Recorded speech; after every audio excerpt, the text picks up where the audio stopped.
Orang ini beda-beda. Ada orang yang hobinya dia menjadi pekerja, ada orang yang hobinya dia mau menjadi pengusaha. Beda. Gitu. Maka kalau kita mau menjadi pekerja, apapun di bidangnya itu, maka income-nya itu pasti akan terbatas. Namanya pun pekerja. Gitu kan? Nah, opsi yang ketiga yang Maulana tawarkan tadi, yang diinginkan tadi itu adalah menjadi pengusaha. Nah, ini adalah opsi yang baik menurut saya. Nah, kenapa? Karena jiwa pengusaha. Mungkin orang tuanya juga pengusaha ya. Iya. Berarti sudah tertanam nilai-nilai pengusaha itu. Nah, mengaplikasikannya gini Mul. Orang tua usaha apa? Kalau dari yang terus berjalan dari dulu itu toko bangunan. Cuman masih ada sampingan-sampingan dari orang tua, yaitu seperti steam mobil. Kalau di sini bilang steam mobil, kalau di sana mungkin dibilang doorsmith gitu ya. Ada penyewaan ruko, penjualan tanah kaping dan lain sebagainya, Pak. Nah, jadi itu nanti banyak yang usaha itu kalau mau melanjutkan usaha orang tua ya, atau mau mengembangkan usaha orang tua, atau mengambil idenya saja dibuat di tempat yang lain, atau apapun jenis usahanya, konsepnya adalah pengembangan daripada konsep bagaimana hukum Islam. Nah, jadi sekarang begini, Maulana kan ini pemegang ijazah atau sarjana hukum Islam, ya, hukum ekonomi Islam. Menurut saya begini, kita harus mempunyai satu perbedaan dengan orang lain. Gitu. Kalau pengusaha lain itu dia mungkin mereka ini belum mengenal secara akademis bagaimana hukum ekonomi di dalam Islam itu. Tapi Maulana kan sudah tahu. Nah, ilmunya ini diterapkan di dalam usaha itu. Ilmunya itu diterapkan dalam usaha itu. Tapi intinya Maulana begini, ya. Apapun yang kita kerjakan, apapun yang ingin kita raih, kalau kita itu serius menghadapinya, tekun menghadapinya, insya Allah akan berhasil. Insya Allah akan berada di titik profesional.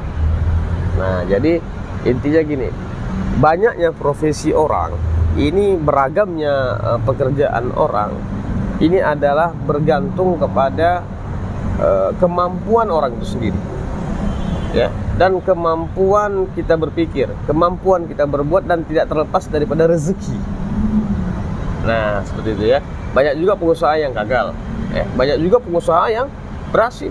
Banyak juga dosen yang populer seperti itu ya, dengan keilmuannya. Ada juga yang redup. Nah, jadi ini harus kita rangkai. Nah, jadi apa yang Maulana katakan tadi, 3 opsi tadi, menurut saya sebaiknya dicatat di atas kertas. Nah, aku goal aku ini gitu, ya. Opsi pertama aku ingin menjadi dosen. Kalau ini gagal, ya, kalau ini gagal, aku ke opsi yang kedua. Kalau ini gagal lagi, aku opsi yang ketiga. Nah, kalau gagal lagi ini, ya kan, bisa opsi keempat atau balik lagi ke opsi yang pertama. Nah, karena kita kan nggak tahu nih, Maulana kan masih muda. Ya. Jadi untuk berkarir di bidang dosen itu ya umur 35 sampai 40 tahun. Gitu kan, apalagi kalau untuk menjadi pegawai negeri sipilnya di dosennya, gitu kan, itu waktu berkarirnya. Nah, gitu kan. Jadi kan masih muda. Berapa umurnya? Sekarang 21. Nah, 21. Masih panjang lagi ya, masih panjang lagi, dan ini menjadi hal yang penting sekali untuk diperhatikan. Nah, jadi anak muda macam Maulana ini saya pikir ya, subscriber Salam Cerdas perlu kita lestarikan ini. Kenapa? Karena sudah mempunyai opsi, ya, apa yang akan dilakukan ketika sudah tamat. Banyaknya mahasiswa ya tidak mempunyai opsi ketika dia mau tamat, sehingga mereka takut tamat. Ya, mereka takut tamat, mereka takut menyelesaikan perkuliahan itu, sehingga mereka mendapatkan gelar MA, mahasiswa abadi. Ya, dari ketika tamat meraba-raba mau kemana. Tapi opsi yang seperti ini baik. Nah, jadi kita gini, mahasiswa ini ada yang cerdas ya, cerdas dalam akademik, ada yang cerdas melihat peluang. Ya, saya tengok Maulana ini dia orangnya cerdas melihat peluang, gitu kan.